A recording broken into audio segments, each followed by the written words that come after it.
Welcome back to the Carbon Exposure Project, where we explore the people, policies, and pathways shaping the future of climate finance.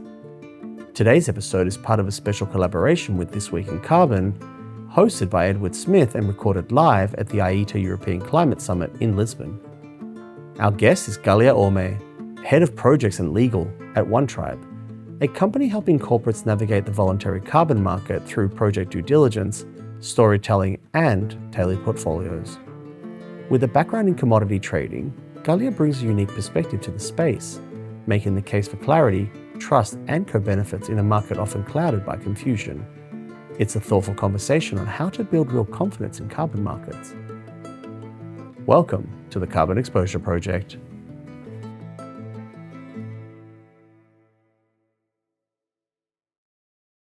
We are live from the European Climate Summit Yeah. in Lisbon, and the first in-person episode of This Week in Carbon. So thank you for being here. I'm here with Galia from OneTribe. It's a pleasure to see you here, and thank you for joining me today for this discussion. Thank you for inviting me. It's a pleasure to be here. It's very exciting to be here. Yeah, it was an exciting time in the markets. Yeah. So I think to start out, it'd be great to hear about OneTribe and the business that you're operating there, and specifically in regards to the voluntary carbon markets and what angles OneTribe is currently operating in. Yeah. It would be great for you to unpack that. Okay, for the great. audience. So OneTribe has been going since 2019, and we are facilitating the purchase of carbon credits for our client base. We work with a broad range of clients and support them on their decarbonization journey, or basically helping them to understand what their reduction plan is, and then do a lot of due diligence around carbon projects so that they feel assured and they have the trust to purchase credits from reputable projects. Yeah, exactly. And your background, correct me if I'm mistaken, but you come from background in cacao and coffee commodities, right? So can you tell me a bit about how you think this correlates to the carbon markets with regards to maybe some of the challenges that we're seeing today in the carbon market versus, in other commodities like coffee and soybeans, et cetera? Yeah, I mean, my background's in cacao and coffee. I used to purchase cacao and coffee for the UK market and the European market, and had a company for 15 years. So it's interesting to correlate that with the carbon markets, because it's such a different, it's not even considered a commodity, so it's a very different proposition. But I think the biggest challenge is trust.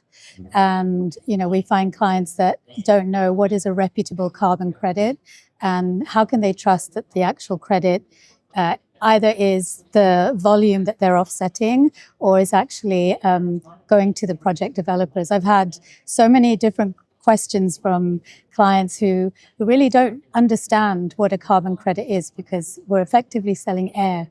It's a colorless, odorless gas. It's a really strange product that we're selling, if it's even a product. So I think the biggest challenge is understanding what it is, and the whole issue around, a ton of carbon, if you're offsetting 1 ton, is that a ton of carbon?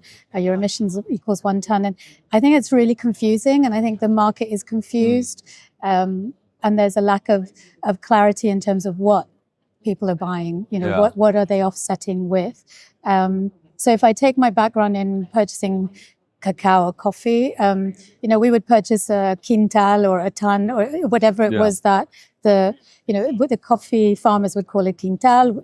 We'd sell a commodity as in tons. We purchase it. So it wasn't an exact volume. So it wasn't a 1 ton. If we bought a ton of coffee or cacao, you had a range in it. Some of the shells weren't great. Some of it we had, the quality of some beans were probably better than others. We may have, if we weighed it, it might have been 1 kilo 50 or under a kilo or under a quintal. So it didn't really matter the exact number, the exact volume. And I think maybe that's how we need to look at the carbon market and the credits. You need to understand the value of it, what you're actually purchasing, and the social and the environmental benefits as well. So it's a kind of a package Yeah. product rather than 1 ton equals 1 Yeah. ton. You know, No, one ton. exactly. Very, very well said. That's a common theme that we see in the market today is this, you have news outlets that come out with articles saying, oh, this project didn't actually sequester, this amount of carbon. And if one credit doesn't equal 1 ton, then it's worthless, or it's a junk credit, as some people would say. When in reality, there's some credits that, sequester or avoid 0.8 of a ton, or some that over, 1.2, 1.5. And, there's no real exact way of accurately knowing. There's estimates, but there's no, this argument around, oh, if it's not exactly 1 ton, then it's, that's not, ethical, right? When in reality, with what you were saying about the coffee beans, as long as you are getting what you're paying for, then the little bits and pieces aren't of concern. As long as the money is going where it's supposed to be going, and you're getting the value, then that's what we should be paying attention to, not worrying about, oh, is this perfect? Is that perfect? No, and I think we need to understand what the value is, because the value isn't just the credit, it's the contribution to biodiversity, it's the contribution to socioeconomic development in certain projects. So like at One Tribe, we try and give as much information as possible about the project. We look at the UN Sustainable Development Goals. We use that as a measure. We also look at, what are the co-benefits of every project, and what is the personal or the, what's the connection that we can make with the project itself. So because, I think, again, because it's so hard to just define what we're selling, people buy from people. They want to trust what they're buying, but they also buy, a story or a marketing piece as well, because we can share the information about the project.